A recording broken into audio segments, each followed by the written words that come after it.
guys! Today I would like to continue to tell you about my learning journal in CCU. It is about contract across cultures. What is it? So, contract across cultures is about how different cultures approach agreements. Okay, let's take a look of the case study about what's in a handshake. So there is an issue related to contracts across cultures. Here lies in the different cultural interpretations of commitment in negotiations. Bernard Ricard, France, and Grand Metropolitan, UK likely view a handshake as a binding agreement, both morally and legally.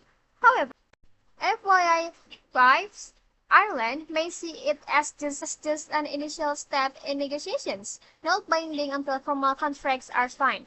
This cultural difference leads to confusions about whether the agreement is final and irreversible.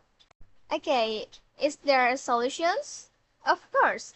To address challenges in that case, they have to understand cultural differences, tailor contracts to local laws, communicate clearly, and build long-term relationships.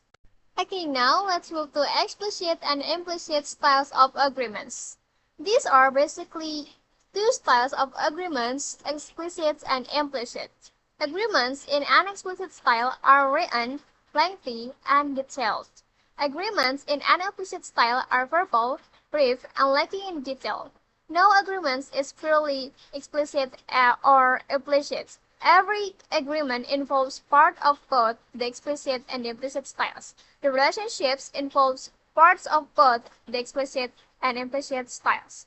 The relationship between the two parties making an agreement often helps determine what combinations of explicit and implicit styles the agreement has. In addition, different cultures often emphasize one style or the other. Let's look at some differences between the explicit and implicit styles of agreement.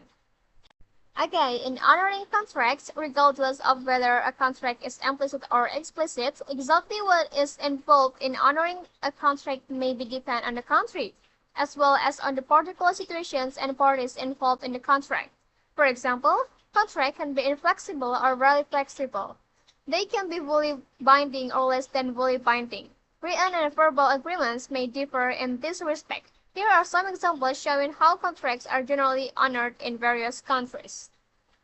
I know maybe there is the challenges in learning cross-cultural contracts, include language barriers, differing legal norms, and varied negotiation styles, making it hard to create effective agreements.